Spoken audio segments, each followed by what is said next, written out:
요즘 어떻습니까, 여러분? 여러분의 삶, 일상은 안녕하십니까? 하는 일들은 다 잘 되고 아무도 여러분에게 사소한 시비조차 하지 않는 그런 평안한 삶을 살고 계십니까? 그러기를 바라고 제발 그렇게 되기를 소망합니다. 매일 뉴스를 통해서 삶을 마감한 이들의 소식을 듣게 되죠. 솔직히 그가 얼마나 힘들었을지 괴로웠을지 우리는 상상할 수도 없습니다. 그래서 너무 쉽게 죽을 용기 있으면 그럴 용기로 살지라고 말하잖아요.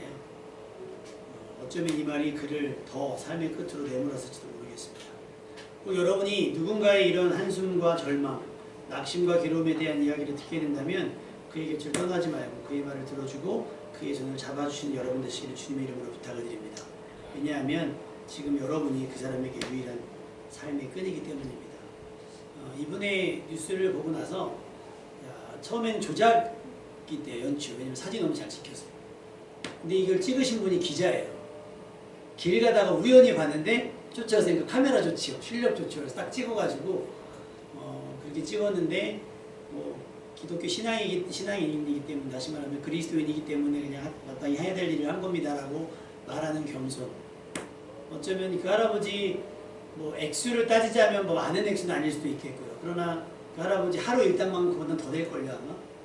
그렇게 그분의 하루를 위로할 수 있고 하루의 허탕을 채워줄 수 있는 그런 삶이라면 너무나 그분에게는, 그 어르신에게는 그 하루만큼은 살만한 하루가 아니었을까 라는 생각. 사람들이 그러잖아요. 올해 제일 아름다운 소식이라고 하면서 그래도 아직도 세상은 살만하다라는 평가를 받게끔 하는 그 무명이 헌신이었거든요. 어쩌면 여러분이 그냥 스쳐 지나가는 인연들 속에서 여러분의 밝은 표정 하나 그냥 아는 체 한번 하고 악수 한번 해주는 것이 그가 벼랑 끝에 기어 오를 수 있는 힘이 될 수 있을지도 모르겠습니다. 욥이 당한 일들을 사실 지금도 이해하기 어렵습니다. 그래서 흔히 여러 가지 일들로 동시에 괴로움을 당하는 이들을 향해서 욥의 고난을 당한다라고 말을 하죠. 욥은 가졌던 모든 것들을 다 잃고 건강마저도 잃은 뒤에 그를 찾아온 친구들이 있었어요. 그의 잘됨을 보았던 이들이었죠. 그런데 지금은 그의 안됨, 망함, 괴로움을 보고 있어요. 욥의 처지가 얼마나 엉망이었는지 그들은 욥을 보고는 이런 반응을 보입니다. 욥기 2장 12절에서 13절. 눈을 들어 멀리 보면 그가 욥인 줄 알기 어렵게 되었으므로 그들이 일제히 소리질러 울며 각각 자기의 겉옷을 찢고 하늘을 향해 티끌을 날려 자기 머리에 뿌리고 밤낮 7일 동안 그와 함께 땅에 앉았으나 욥의 고통의 심함을 보므로 그에게 한마디도 말하는 자가 없었더라. 그 친구들도 처음에는 이렇게 위로하기 시작했고 이렇게 욥과 함께 했습니다. 아무 말도 할 수 없을 만큼의 괴로움이었습니다. 여러분, 때로는요 어떤 말이나 위로, 격려가 될 수 없을 지경의 상황이었습니다. 그래서 함부로 말하지 않습니다. 그의 고통이 너무나 심했기 때문에. 대학원 때 저희는 학교 개강을 하면 부흥회를 해요. 2박 3일 동안. 근데 이제 간증자로 누가 섰냐면 총회장님 출신 교회의 목사님 아들이 간증자로 섰어요. 그러면서 목사의 아들로 이 세상을 살아가기 얼마나 힘들었는지에 대해서 막 얘기를 합니다. 여러분은 제가 목사의 아들로 있어서 넉넉하고 평안한 삶을 살았지만 저도 막 너무 힘들었어요. 그래서 막 그렇게 얘기를 하더라고요. 끝나고 나니까 이제 그래 목사의 아들로 살기가 참 어려웠겠지. 제가 웃으면서 그랬어요. 야, 목사의 아들로 살기가 어렵겠냐? 고아로 살기가 어렵겠냐? 그때 일제히 아무도 말을 안 하는 거예요. 아무도. 개척교회도 아니고 서울에 있는 건물 있는 교회의 아들이에요. 고생은 아버지가 하셨겠죠. 근데 아무래도 뭐 평판이라는 게 이런 것들이 있으니까 불편했다는 걸 얘기를 한 거죠. 그러면서 막 이해하는 것처럼 막 그렇게 얘기를 하는 거예요. 그래서 제가 거기다 찬물을 끼얹었죠. 야, 내가 살아보니 그래도 목사의 아들로 사는 게 낫지 않을까? 내가 고아로 살아보니까 목사의 아들로 사는 게 훨씬 나을 것 같은데 내가 그래서 했더니 형님 또 그건 아니야. 그건 그렇죠. 그건 그렇죠. 누구나 자기의 처지에서 불평할 수 있고 누구의 자기가 불행하다고 느낄 수 있어요. 그런데 여러분 생각해보면 우리보다 더 말도 못한 괴로움을 겪는 분들이 있단 말이에요. 그러니까 우리는 쉽게 마치 나도 그 일을 다 겪은 것처럼 얘기하는 것이 얼마나 그에게 무례함인지를 깨달으실 수 있어요. 아유 알아. 여러분 뭘 알아요? 뭘 알아요? 몰라요. 알 수가 없습니다. 가진 사람은 없는 사람인지를 모르죠. 건강한 사람은 아픈 자의 슬픔을 몰라요. 그래서 한 번은 아는 목사님하고 통화하다가 이 목사 요즘 허리는 어때? 제가 이제 대학원 때부터 허리가 아파서 아프 걸리고 해가지고 어때? 아우 아프죠. 그래? 기도해 이 목사. 짜증이 확 나는 거예요. 형님 아파도 내가 아픈데 내가 기도 안 할까 봐요? 기도해요. 근데 마치 내가 기도 안 해서 아픈 것처럼 그렇게 얘기를 하시면 어떡해요? 근데 막 그랬더니 아니 그건 아니고 그냥 이 목사 나도 기도할게. 힘내. 이 말이면 되지 않아요? 근데 거기다 대고 이 목사 기도해야 돼. 이렇게 얘기하면 그렇잖아요. 어감이. 이제 여러분의 무슨 일이 있을 때마다 시험 봐서 시험을 떨어졌어. 기도해. 기도 안 해서 떨어진 것 같잖아요. 아유 안타까워서 어떻게 해. 우리 어떻게 1년 더 한번 노력을 해봐야지. 응원하고 격려해야 되는데 그냥 우리는 기도 그리스도인들은 기도해. 어렵습니다. 당연히 우리는 주변 사람들을 위로하고 격려해야 되는데 자칫 우리말이 그의 괴로움을 더할 수도 있다는 걸 알고 조심스럽게 그냥 아까 이분처럼 다소죠. 너 어떻게 해요? 이렇게 해서 걸어가는 걸 무슨 얘기를 오고 갔는지는 모르겠어요. 귀가 잘 어두우신다니까 그냥 가셨겠죠. 여러분 1km면 걷는 길로 이리 좀 1km요? 쉽지 않아요. 다 차 타고 다니지 1km 어떤 분은 그래요. 아파트 단지 내에서도 슈퍼 갈 때 차 끌고 나간다는 거예요. 그만큼 걷는 걸 싫어하는데 빗길에 1km가 가는 길이었으면 괜찮아요. 근데 만약에 가는 길이 아니었으면 1km 비 오는 날 옷 발은 다 젖어가면서 걸어가기 아까 보셨지 짐도 들었잖아요. 쉽지 않습니다. 쉽지 않은 거예요. 그러니까 그렇게 그냥 위로했으면 좋겠어요. 그냥 커피 한 잔에 팍 놓고 가고. 저는 가끔 생각할 때마다 우리 최선호 집사님 커피 타주니까 직원들이 막 깜짝깜짝 놀래가지고 막 두려움에 회의하려고 모였는데 막 집사님이 커피 타주니까 혹시 무슨 일이 있나 또 나 혼나나 막 이런 생각이 있었다는 게 그런 거예요. 그냥 사소하지만 그냥 그렇게 그냥 툭 어깨 한번 치면서 힘들지? 힘내. 이러면 됐지. 그냥 막 가르치려고 하고 막 그 사람을 설득하려고 하는 것보다 그냥 그런 말 한마디 그런 말 한마디 하면 좋을 것 같아요. 그냥 뻔한 날 아니 무슨 명절날 이런 날 아닌데 그냥 우리 지난주에 예빈이가 용돈을 받았나 봐요. 집사님께서 용돈을 주셨나 봐요. 제가 목격을 했죠. 예빈이를 꼬셨어요. 예빈이 용돈 받았으니까 맛있는 거 사라잖아. 통하지가 않아요. 애가 말을 듣지도 않아. 담임 목사 말을 듣지도 않아. 고모부의 말을 듣지도 않아요. 뭐 사줄 생각이 이만큼도 없어. 이만큼도 없어. 집사님은 기분 좋게 용돈을 쌌는데 얘는 쏠 생각이 없어. 아마 일주일 내내 그거 다 쓰지 않았나? 안 사주고 막 아이들이죠. 그런 거죠. 명절도 아닌데 내 생일도 아닌데 누구한테 주면 얘는 그 일주일이 행복한 거예요. 일주일이 행복한 거예요. 큰 돈일 수 있고 어른한테도 큰 돈일 수 있어요. 그러나 또 아이한테 더 큰 돈이겠죠. 그러니까 그렇게 누군가의 기분을 유쾌하게 할 수 있고 누군가에게 재밌다라고 할 수 있는 그러니까 아이들에게도 마찬가지인 거예요. 아이들에게도 주일날 모이면 제가 말씀드렸잖아요. 때로는 사탕도 사주고 초콜릿도 갖다 주고 하면 아이들은 오늘 아무 일도 아닌데 왜 이런 걸 주시지? 너가 예뻐서. 그럼 그것이 아이들에게 용기가 되지 않을까요? 모임의 즐거움이 될 수도 있겠고 어떤 프로그램이랑 이런 게 아니라 나는 집사님 만나고 싶어서 권사님 만나고 싶어서 나는 장로님 만나고 싶어서 나는 목사님 만나고 싶어서 앞으로 우리 교회 주일학교애들이 안 나오면 제 잘못이 아니에요. 제가 설교를 못하기 때문이 아니라 여러분이 사탕과 초콜릿을 사주지 않았기 때문인 거예요. 아시겠죠? 그런 거죠. 그냥 길 가다가 비 맞는 어르신 이렇게 우선 씌워주는 것처럼 여러분의 위로와 여러분의 격려와 여러분의 응원이 주변 사람 누군가에게 살수망이 될 수 있기를 주님의 이름으로 축원합니다. 왜냐하면 진짜 그리스도인의 삶은 은혜를 경험한 그리스도인의 삶은 허물이 있을지라도 덮어주는 사람인 거예요. 잘못을 지적하고 막 가르치려고 하는 것이 아니라 괜찮아 괜찮아 하고 덮어줄 수 있는 사람. 괜찮아 내가 해결할게 너 실수야 그지? 다음부터 실수하면 안 돼 하면서 위로를 줘야지. 넌 나이가 몇인데 이것도 못하냐고 막 들추면 안 돼. 여러분 그 정치하는 사람 중에서 국민의힘의 그 최고위원이 있어요. 그러니까 일단 말을 하려고 할 때 누군가를 공격하려고 하는 말들을 해요. 그래놓고 무슨 정치를 무슨 한다고 서로 무슨 협력을 한다고 그런 말을 합니까? 안 믿어지잖아요. 그러니까 야 덕도 안 되고 저 아버지는 무슨 생각을 할까? 목사님 아들이라는데 무슨 생각을 할까? 저 아버지는 내 아들이 최고위원 됐어요. 그래서 그 자랑스러워할까? 아니면 내 아들이 저렇게 말하고 돌아다니는 거를 부끄러워하고 저기 할까? 비판받지 않냐 여러분도 비판하지 말라고 성경은 가르치고 있거든요. 남의 눈에 티를 보지 말고 네 눈에는 들보를 보라고 성경을 가르치고 있는데 이 사람은 자기 눈에 들보를 보고 티를 막 쑤시고 그냥 막 일단 해붙이는 거예요. 왜냐면 말하면 그 사람들 말만 믿는 사람들이 30몇 %가 있더라고요. 저 아랫지방에. 그러니까 그 사람들이 그렇게 말하는 거예요. 그래서 민주당의 어떤 젊은 의원이 그런 얘기를 하는 거예요. 혐오 정치 때문에 우리나라는 안 된다. 야당이든 여당이든 막 욕하고 봐서 그 욕에서 반사이익을 얻는 구조이기 때문에 안 된다라고 막 얘기를 하는 거예요. 거기에 그리스도인들이 휘둘면 되겠습니다. 안 되잖아요.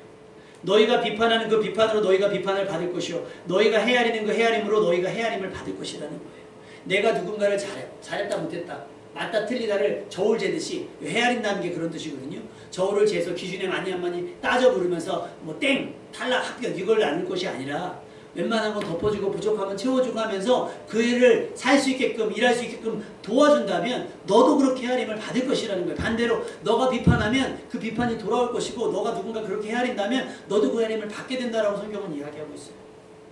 우리는 검사나 판사가 아니잖아요. 누군가의 삶의 무게를 재어 그의 원인을 분석하고 따져주는 사람이 아니잖아요. 욥의 친구들이 갑자기 욥이 오늘 얘기했잖아요. 내가 말하겠다.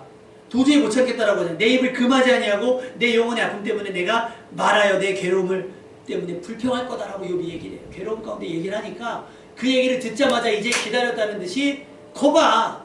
네가 그냥 아픈 게 아니고 네가 그냥 망한 게 아니야. 네가 죄가 있으니까 그렇지라고 하면서 일제히 공격을 하기 시작을 합니다. 위로하러 온 사람들 만나면 구경하러 온 사람입니다. 안타깝습니다. 안타깝습니다. 뉴스 보셨어요? 어떤 선생님이 악성 민원 때문에 자살을 했어요. 그 악성 민원을 제기한 사람이 장례식장에 진짜 살아나 죽었나 보러 온 거 보셨죠? 뉴스에. 누가 이렇게 쳐다보고 있대요. 들어오세요. 아, 자기는 저기 조문하러 온 거 아니라 진짜 죽었나 살아나 보러 왔다는 거예요. 자기가 이 사람의 삶을 벼랑 끝으로 내몰아 놓고 나서 이 사람이 괴로움을 견디는 데 죽었는데 그거 생사 여부를 확인하러 간 거예요. 전화를 했는데도 깨닫지도 못하고 와, 지금 선생님들이 죽어가잖아요. 못 견디잖아요. 여러분 우리가 얼마나 가진 것이 많고 아는 것이 많다고 갑질을 합니까? 어려워요. 누군가의 여러분 아픔을 그러니까 정치하는 사람들 가끔 이렇게 선거 전에 가면 막 이렇게 쪽방촌도 가고 막 하잖아요. 막 하잖아요. 다 쇼입니다, 쇼. 공감하지 못해요. 그렇게 살아본 적이 없어서. 공감할 수가 없죠. 버스 요금이 얼마인지도 모르는데요. 그렇지 않아요? 그러니 그들이 뭐 국민을 위해서 일한다? 거짓말이죠. 그러니까 여러분 분별력 있게 투표하셔야 돼요. 야당을 뽑든 여당을 뽑든 진보를 뽑든 보수를 뽑든 여러분이 기도하면서 양심껏 정말 기도하면서 하나님을 두려워하는 마음으로 정치할 사람을 뽑는 것이 굉장히 중요합니다.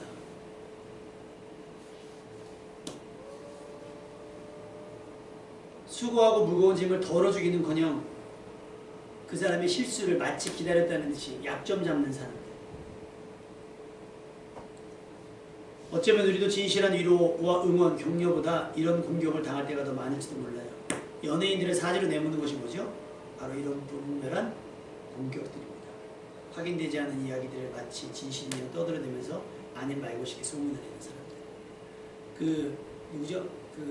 말 잘하시는 분이 얼마 전에 하는 김상옥 씨인가요? 무슨 상옥인데? 김창옥 씨. 김창옥 씨가 방송하면 다 뭐 팬만 있겠어요?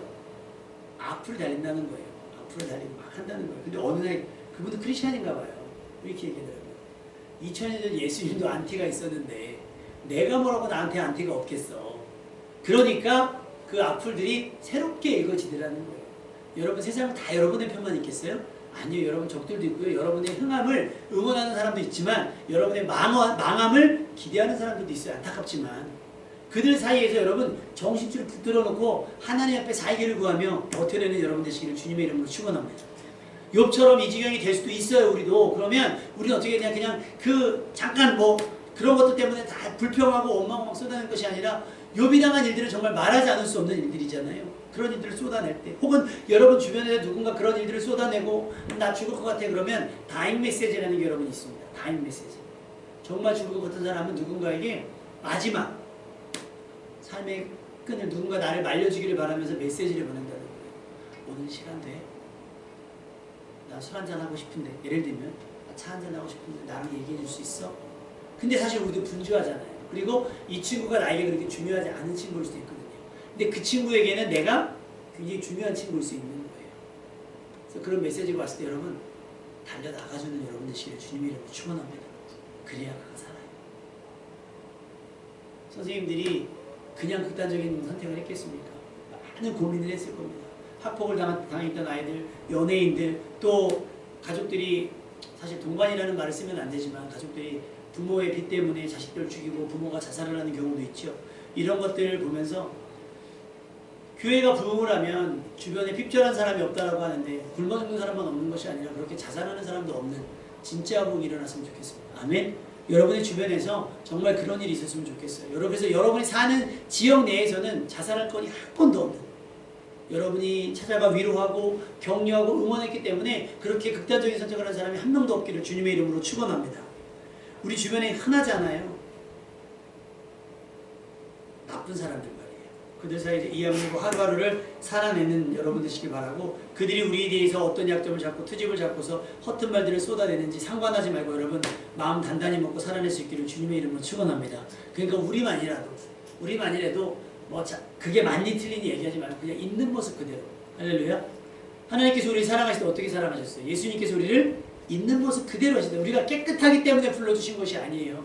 우리가 남들보다 잘하고 훌륭하기 때문에 불러주신 것이 아니라 그냥 우리를 못생기고 안되고 하는 없는 그냥 우리를 그렇게 불러주신 거란 말이에요. 그럼 우리도 굉장히 우리가 우월감을 느끼지 말고 그냥 오세요 할 수 있는 여러분이 됐으면 좋겠습니다. 비 맞는 사람 우산들 씌워주기도 하고 그 의사들 쥐어서 보내주시기도 하시고요. 그러면 저는 그게 전도보다 훨씬 더 좋은 복음의 전파일 수도 있을 거라고 생각을 합니다. 욥은 죽기를 바랄 만큼 괴로워하고 있어요.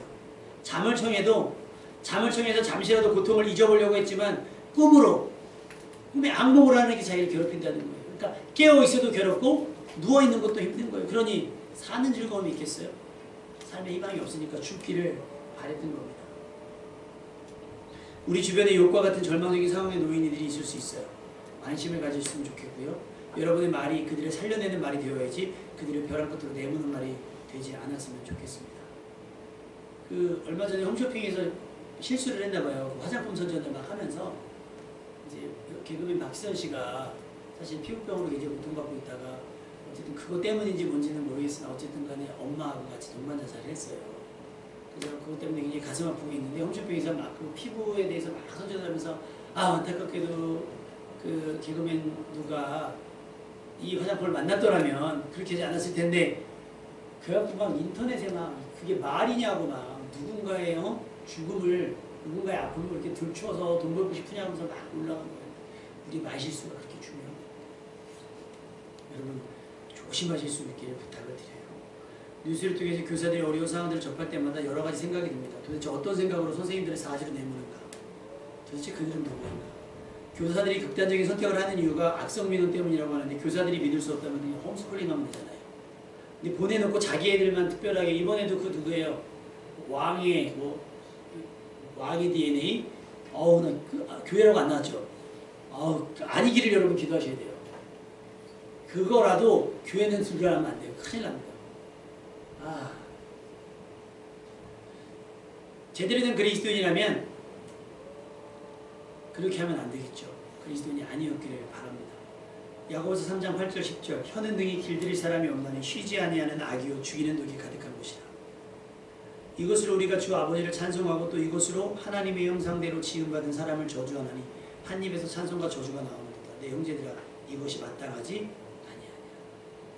또 민원을 제기할 때 신사적으로 하면 좋잖아요. 또 누군가에게 대화하고 누군가를 설득할 때도 신사적으로 예의 바르게 할 수 충분히 있을 거예요. 그런데 그냥 거친 말로 저 사람을 제압하려니까 그냥 막 방송, 영화든 드라마든 요즘에 일반 드라마에서도 그냥 욕이 그냥 섞여 나오더라고요. 일상화가 돼버렸어요. 뭐 유튜브는 말할 것도 없고 애들 보는 건데도 막 그냥 90%가 욕이에요. 여러분 애들 지나가면서 대화하는 거 보세요. 무슨 의사소통인지 모르겠어요. 다 욕이에요. 뭔 말을 하고 싶은 거예요? 그냥 일만 열면 딱 이거예요. 혀는 등이 길들일 사람이 없는 쉬지 아니하는 악이요 죽이는 독이 가득한 것이라. 뱀이 계속 채호 때문에 날랜달랜거리는 것처럼 입만 벌리면 욕인 거예요. 걔네가 이 사회에 가봐요. 정상적인 의사소통이 되는지. 안 되죠. 안 되죠. 불만을 지혜롭게 표현하고 민원을 제기할 때도 감정이 아닌 이성적으로 차분하게 절차를 따라야 합니다. 막 교실문 들어가서 막 선생님 뺨땅으로 때리고 막 이러면 안 되는 거고요. 공무원들한테도 마찬가지고요. 은행에서도 마찬가지고 누구에게도 마찬가지고 식당 가서도 그거 제발 그러지 마시고 여러분 우리가 진짜 그리스도인이라면 자비는 못 베풀 정정 더 친절은 못 베풀 친절을 베풀지 못할지언정 악은행하지 않기를 바랍니다. 악은행. 그 사람이 오늘 이 약 물고 서빙하고 있는지도 몰라요. 이 약 물고 서비스하고 있는지 몰라요. 내가 오늘 일을 끝내놓고 죽을지도 몰라. 죽으려고 마음을 먹은 사람일 수도 있어요. 그때 여러분이 한마디 그냥 안녕하세요. 좋은 아침입니다. 아유 좋은데 식사는 하셨어요? 아유 항상 수고해 주셔서 감사해요. 이런 말 한마디면 죽으려고 작정했더라도 내가 저 고객님 때문에 살아야지 하는 위로가 될 수도 있지 않을까요? 여러분이 그런 삶을 벼랑 끝에서 욥을 건져낼 수 있는 말을 하는 사람 될 수 있었으면 좋겠습니다. 또 담당자를 직접 대면할 때는요 반드시 예수님을 대해야 됩니다. 아랫사람이라고 할지라도 예를 갖추셔야 돼요. 절대 하대해서는 안 됩니다. 겸손하게 상대를 인정하고 존중할 수 있어야 합니다. 빌립보서 2장 3절 아무 일이든지 다툼이나 허영으로 하지 말고 오직 겸손한 마음으로 각각 자기보다 남을 낫게 하죠. 꽤 오래된 이야기인데 신호위반한 차 때문에 사고가 날 뻔했어요. 너무 화가 나더라고요. 그래서 가서 따졌어요. 차를 딱 가서. 그랬더니 뭐 자기는 아니래요. 내가 잘못 나왔다는 거예요. 제가 여기 살아요. 맨날 이 신호에 갑니다. 근데 나이가 좀 연세가 있으셨거든요. 설명을 드렸어요. 그렇게 운전하시면 안 되죠. 그러더니 갑자기 너 몇 살이야? 이렇게 나오는 거예요. 나이도 어린 게. 그러니까 저도 이제 그때 발끈하죠. 그때는 젊었으니까. 여기서 나이가 왜 나옵니까? 운전하는데. 막 그래서 얘기를 했더니 이제 나중에 본인이 잘못한 걸 인정까지는 아니지만 그래도 수그리고 가시더라고요. 조심하시라고. 저니까 이렇게 끝나죠. 다른 젊은 사람 만났으면 큰일 납니다. 라고 말했어요. 아니 교통사고가 났는데 차대차지 거기서 왜 나이도 어린 개가 나와요. 나이도 어린 개. 아니죠. 우리나라는 이상하게 계급사회처럼 돼버렸어요. 나이, 뭐 학번, 뭐 학번이 무슨 사이 졸업하면 만날 사이도 아닌데. 그러니까 뭐 선배들이 맨날 후배들을 불러놓고 도대체 선배들이 등록금을 내준 것도 아니고 왜 불러서 있겠는지 모르겠어요. 이상해요. 근데 사회가 그래요. 그러니까 막 선배들이 무슨 회식 정해놓고 나서 무조건 오라고 그러고 요즘 MZ들은 안 간다면서요? 아주 멋쟁이들이에요. 그런 아이들을 정죄하지 않기를 바랍니다. 오히려 그 아이들을 변호하고 감싸줄 수 있는 멋진 어른 되시기를 주님의 이름으로 축원합니다. 이런 거예요. 말 한마디, 행동 하나하나. 아무 일이나 다툼이나 허용으로 하지 말고 오직 겸손한 마음으로 각각 자기보다 남을 낮게 여기라는 거예요. 이게 그리스도 예수의 마음이라는 거예요. 빌립보서 2장 3절 말씀인데 그 뒤로 쭉 내려가면 빌립보서 2장 14절 말씀에 모든 일을 원망과 시비 없이 하라. 이는 너희가 흠이 없고 순전하여 어그러지고 거스르는 세대 가운데서 하나님의 흠 없는 자녀로 세상에서 그들 가운데 빛들로 나타내며 하나님의 흠 없는 자녀의 태도가 바로 이렇다는 거예요. 모든 일을 원망과 시비. 일단 이렇게 올려서 하지 말고 하이텐션으로 얘기하지 말고 차분히 도레미파 솔 가면 안 되고 미파 정도 괜찮을까요? 너무 낮은가? 차분하게 문제가 심각할수록 그렇게 얘기하실 수 있어야 돼요. 그리고 제 설교는 굉장히 톤이 높죠. 저도 미루할 수 있는데 하다 보니까 미루하면 다 주무시더라고요. 그래서 막 솔라 시우 막 하는 거예요. 여러분이 혹시 해결해야 될 문제가 있을 때는 올라가지 마시고 차분하게 내려가세요. 어떤 마음이냐? 아유 손해보고 말지. 근데 얘기나 한번 해보고 했는데 안 들어주면 그냥 손해보고 말지 하는 그 넉넉한 마음으로 찾아가셔야지 내가 이걸 반드시 버르장머리를 고쳐놓고 그래요. 이러면 안 돼요. 그 사람들은 바보잖아요. 왜냐하면 그 사람들은 맨날 민원인을 상대하는 사람들이기 때문에 그 사람들도 안 칼져 있어요. 예민해져 있다고. 그러니까 서로 어떻게 해요? 말의 가시가 있는 거죠. 여러분 하나님이 흠없는 자녀로 세상에 그들 가운데 빛들로 나타내며 반짝반짝 빛나게 해주신다는 거예요. 그냥 뭐 스타가 되라는 얘기가 아니라 저는 이 빛이 등대의 빛이었으면 좋겠습니다. 그냥 내가 이렇게 어떤 선한 일을 할 때마다 이렇게 우산 씌워주면서 빛이 날 때마다 아 저기로 가야 되는구나 저기가 길이구나. 그리스도인으로서의 가르치는 길 어디겠어요? 길이요, 진리요, 생명 되신 예수 그리스도의 길. 그 길로 인도하고 그 길로 초대하는 그 빛이었으면 좋겠다는 생각을 합니다. 그렇게 우리는 세상의 빛이 되어야 합니다. 사람들의 마음과 생각과 계획이 점점 악해지는 것 같아요. 물론 그렇지 않은 사람들이 훨씬 더 많아요. 사람들이 저지르는 악만큼 세상은 점점 더 어두워져 갈 텐데 우리는 그 세상의 일부라도 환히 밝히는 정도까지는 아니지만 누군가에게 사인을 줄 수 있을 만큼의 빛을 내는 삶이 될 수 있었으면 좋겠습니다. 우리의 태도가 사람들을 사지로 내몰지 않았으면 좋겠습니다. 오히려 죽을 만큼 힘든 사람들이 저도 한번 그런 적이 있는데 다행히 학교 갔다 왔는데 뭐를 내라 그랬는데 치과인가? 뭐를 내라 그랬대요. 그래서 이제 언제까지 할 때 뭐 계약하면 갖고 나가면 된다고 했더니 제가 볼 때는 그 담임선생님이 방학하기 전에 일을 마무리하고 싶었던 것 같아요. 그 방학 전에 갑자기 그러더라고요. 야 아직 안 낸 사람 손 들어. 그러니까 다현이가 아직 우리 방학 때 하려고 했으니까 손을 들었대. 몇 명이 손을 들었대요. 그랬더니 선생님이 애들한테 뭐라고 그랬냐면 자 잘 봐봐. 선생님 말 안 듣는 애들이야. 얘가 그 얘기를 하는 거예요. 그러니까 이게 내 문제가 아니고 딸 문제니까 이게 또 확 또 이제 솔라시 막 올라간 거죠. 전화를 했어요. 그 저기 치과고 담당 누굽니까? 했더니 양호 선생님이래. 연결해 달라고. 이거 언제까지 지출입니까? 근데 무슨 일 때문에 그러니까 언제까지 지출이냐고 했더니 방학 끝나고 언제까지 지출이요? 근데 왜 선생님이 애를 안 해온 애를 기간도 남아있는 애를 손들어서 세우라고 그러는 거 애들 앞에서 말 안 듣는 애들이라고 공개적으로 얘기할 수 있습니까? 그랬더니 갑자기 놀라시면서 죄송한데 몇 학년 몇 반인지 말씀해 주실 수 있을까요? 아니 우리 아이 신원을 어떻게 밝힙니까? 그냥 전체적으로 공지해 주시면 안 되냐고. 이거는 안 그러면 저 이거 가만히 있지 않겠어요? 라고 말하고 싶지만 그렇게 안 되고 만약에 시정되지 않으면 다 이렇게 생각할 수밖에 없겠다고 딱 얘기를 한 거예요. 근데 제가 따끔하게 얘기할 테니까 선생님 누군지 아버님 누군지 얘기해 주시면 자기가 얘기하겠다고. 근데 다현이가 선생님 얘기한 적이 있거든요. 젊은 선생님인데 아기를 낳았다고. 그래서 얘기를 해줬어요. 그런 사람한테 알겠다고. 너무 정말 죄송하다고. 정말 죄송하다고 해서 끝냈을 거야. 다현이한테 야 아빠가 오늘 얘기했어. 니네 선생님 맞지? 따랬더니 그거 작년 선생님인데? 그거 작년에 담임 선생님이지.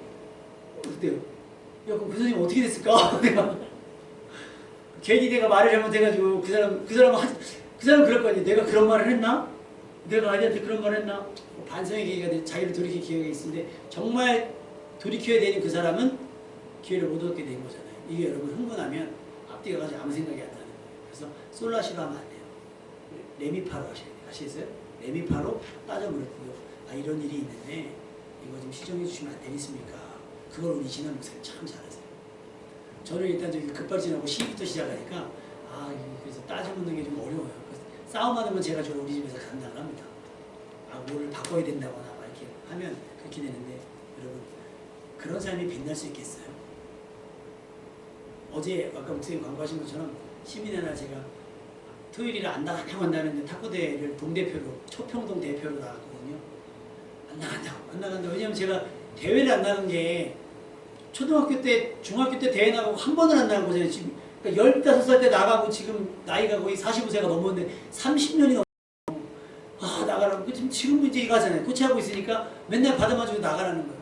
안 나간다고. 그러면 후보로 나가겠습니다. 여기서 나가고 경기를. 이제 경기를 하는데 어렵더라고요. 막 힘들어요.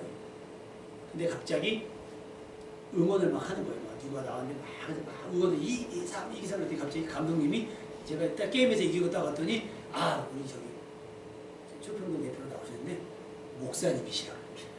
굳이? 근데 탁구장분들 응원을 데리고 응원 못 오겠어요. 왜냐면 오사스미 사람들이 모여있는데 공개적으로 나 목사님이라면 내 생활이 불편해지잖아요. 프라이버시 이유가 없으니까 저분 목사님 아니야 막 이러면 나 어떻게든 막 하는 정장 입고 다니고 막 이래야 되잖아요. 감독님이 막 누구만 만나면 목사님이셔 막 이래니까 내가 실망한 것도 아닌데 탁구 치러 간 건데 너무 불편한 거예요. 근데 한편으로는 그 생각이 들어요. 그래 이렇게라도 빛이 되어야지. 아멘. 이렇게라도 내가 조심해야지. 이렇게라도 주의할 수 있겠지. 여러분도 그런 거예요. 제가 장로입니다. 제가 권사입니다. 제가 집사입니다. 인사하면 처음 만나도 안녕하세요. 제가 물산도사교회 집사입니다. 라고 인사할 수 있는 그렇게 빛을 내는 여러분 되시기를 주님의 이름으로 축원합니다.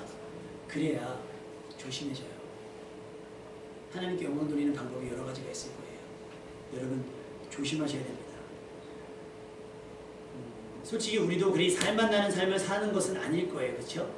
막 너무 막 삶이 좋아서 막 넉넉하고 막 하는 일마다 잘 돼서 에너지 뿜뿜 막 넘치는 그런 삶은 아닐 수도 있어요. 그런데 그럼에도 불구하고 우리가 다른 사람들처럼 쉽게 낙심하지 않고 포기하지 않는 것은 하나님께서 우리를 도우신다라고 하는 확신, 소망 때문입니다. 이사야서 40장 29절 피곤한 자에게는 능력을 주시며 무능한 자에게는 힘을 더하시나니 소년이라도 피곤하며 곤비하며 장정이라도 넘어지며 쓰러지되 오직 여호와를 앙망하는 자는 새 힘을 얻으리니 독수리가 날개 치며 올라간 같을 것이요 다른 박질라도 곤비하지 아니하겠고 걸어가도 피곤하지 아니하리로다.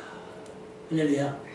때로는 어려울 수 있고요. 힘들 수 있을 겁니다. 숨이 턱턱 막힐 때도 있어요. 그러나 하나님이 곧 여러분에게 새 힘을 줄 줄로 믿습니다. 그러니까 그들보다 조금 더 참아주셨으면 좋겠어요.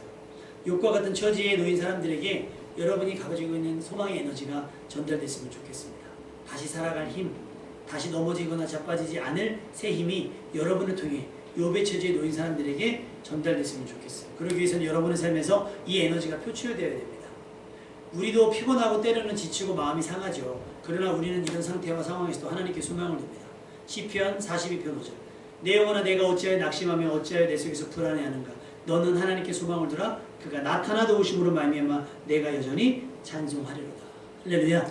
기도하면 하나님께서 기적적인 일들로 여러분을 도우실 겁니다. 그러니 우리는 같은 일을 당했어도 그들보다 쉽게 낙심하지 않고 낙심에서도 쉽게 회복되는 삶이 되어야 될 줄로 믿습니다. 사람들이 뭐라고 하든지 살아갑시다. 온갖 시비와 원망으로 내 마음이 갈기갈기 찢겨졌어도 버티고 견뎌냅시다. 절대 쉬운 일이 아닐 거예요. 욥의 한숨과 탄식의 무게를 압니다. 그럼에도 불구하고 여러분이 포기하지 않고 살았으면 좋겠습니다. 에스겔서 16장 6절 내가 내 곁으로 지나갈 때에 내가 피투성이가 되어 발짓하는 것을 보고 내게 이르기를 너는 피투성이라도 살아있으라. 다시 이르기를 너는 피투성이라도 살아있으라. 일단 살아만 있어 달라는 거예요. 살아만 있어 달라. 자식들이 무슨 문제가 생겨서 수술하거나 치료를 받게 될 때 부모가 하는 말이 뭐예요? 살려만 주세요. 하나님께서 예루살렘에 대한 이야기거든요. 에스겔서는 하나님께서 우리에게 대해서 말씀하시는 거예요. 여러 가지 어려운 일들을 당할 수 있을 거야. 근데 살아만 있어줘. 네가 건강하고 예쁘고 아름답지 않아도 괜찮아. 피투성이가 되더라도 돌밭을 굴렀어도 똥밭을 굴렀어도 살아만 있어 다오. 할렐루야. 살아만 있어 다오라고 말씀하시는 거예요. 피투성이가 되어 들에 버려진 것 같은 삶이라도 여러분 살아내십시오. 버텨내십시오. 말뼈와 같이 절대 소망이 없는 이미 완전히 끝난 것 같은 인생이라도 하나님께서는 우리를 위한 답을 가지고 계십니다. 그리고 여러분이 당하는 일들이 혹 시험일지라도 너무 염려하지 마십시오. 감당할 수 있습니다. 왜냐하면 고린도전서 10장 13절 사람이 감당할 시험 밖에는 너희에게 당한 것이 없나니 오직 하나님은 미쁘사 너희가 감당하지 못할 시험 당함을 허락하지 아니하시고 시험 당할 즈음에 또한 피할 길을 내사 너희로 능히 감당하게 하시느니라. 할렐루야. 여러분 주변에서 일어나는 많은 일들이 복잡하고 어렵고 힘들고 괴로울 수 있어요. 그런데 감당할 수 있다는 거예요. 물론 욥처럼 흔들릴 수도 있을 겁니다. 얼마나 힘하면. 근데 여러분 그때 여러분 주변에 여러분이 하는 한탄과 여러분이 하는 탄식과 여러분이 하는 한숨과 심지어 그 불평과 불만도 감싸줄 수 있는 좋은 사람들이 여러분 곁에 있기를 주님의 이름으로 축원합니다. 그래서 삶은 나는 거예요. 그래서 피투성이라도 버텨낼 수 있는 그런 삶이 됐으면 좋겠습니다. 우리를 통해 더 이상 극단적 선택을 하는 뉴스가 그치기를 소망합니다. 여러분의 일생에서 사소하더라도 누군가를 사지로 내모는 실수를 하지 않기를 바라고요. 오히려 여러분의 빛과 같은 삶으로 말미암아 일상적이고 흔한 또 사소한 여러분 몸의 배인 받은 바 은혜가 있으니까 친절과 온유함으로 인해 우는 자가 웃게 되고 어두웠던 이들이 밝아지며 그들의 삶이 음지에서 양지로 옮겨지고 피투성이 된 자들이 회복이 되고 결국엔 그들이 영원히 사망에서 생명으로 옮겨져 구원받는 사람들이 많아질 수 있기를 주님의 이름으로 축원합니다. 그렇게 여러분의 삶이 누군가를 절망에서 소망으로 옮겨내고 다시 살게 하며 생명 얻게 하는 진짜 그리스도의 삶이 되시기를 주님의 이름으로 축원합니다.